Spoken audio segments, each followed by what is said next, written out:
Amar putusan mengadili dalam eksepsi menolak eksepsi termohon dan eksepsi pihak terkait untuk seluruhnya. Dalam pokok permohonan menolak permohonan pemohon untuk seluruhnya.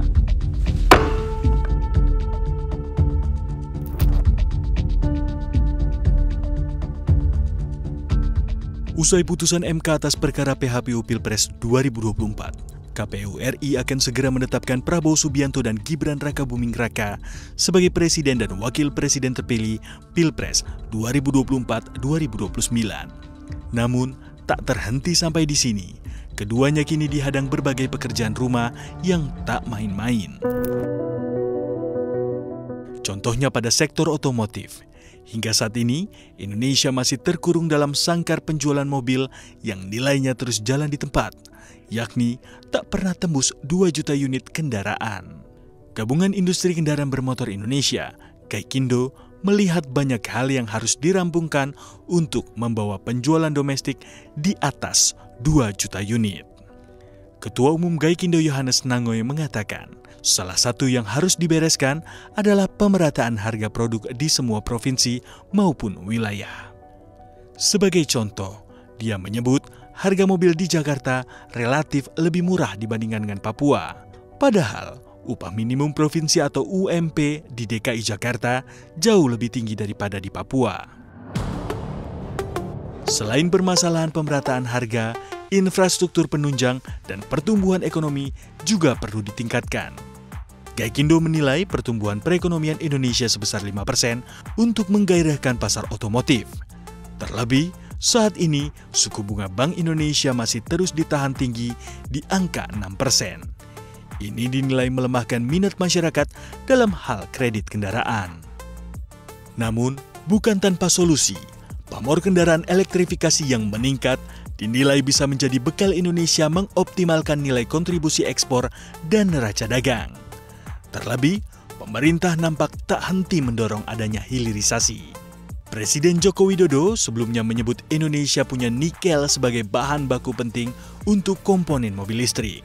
Presiden mengatakan bahwa mobil listrik akan terus didorong oleh pemerintah. Dengan pengurangan PPN, saya kira ini akan mendorong penjualan dan nanti baliknya mendorong ke produksi di pabrik-pabrik electric vehicle yang ada di Indonesia. Saya kira arahnya ke sana, agar kita nanti bisa bersaing dengan negara-negara lain. Kalau semua lokal konten sudah, baterainya sudah, saya kira kita lihat nanti kita akan bisa bersaing dengan negara lain.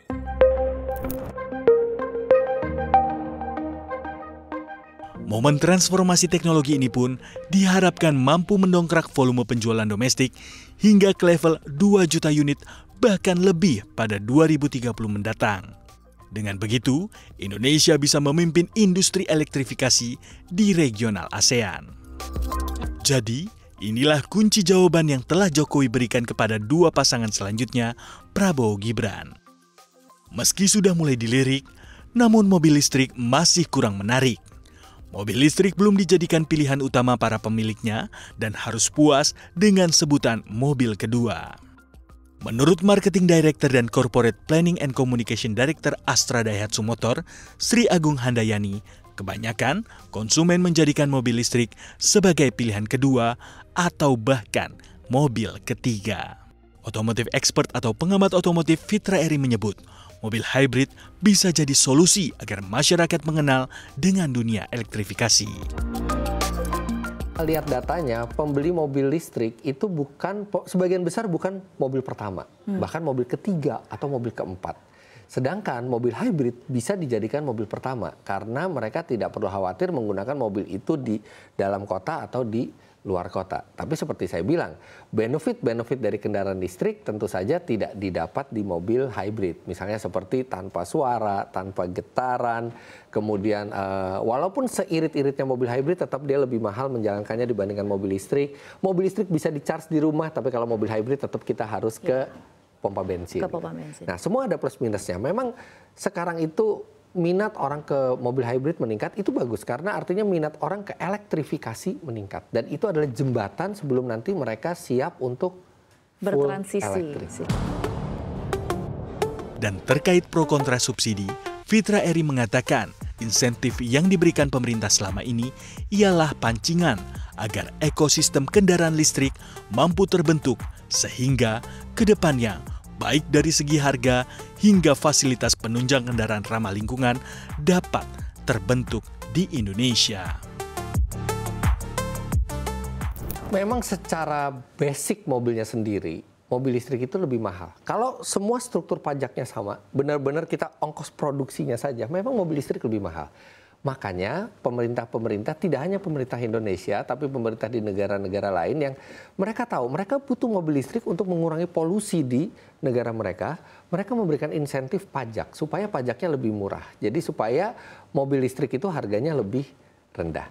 Kita bisa berargumen bahwa mobil listrik mahal. Iya pada awalnya. Makanya pemerintah memberikan insentif untuk mobil listrik. Dan kalau boleh saya belok sedikit, makanya saya nggak setuju ketika ada pendapat yang bilang bahwa insentif untuk mobil listrik itu adalah insentif yang hanya untuk orang-orang yang berada.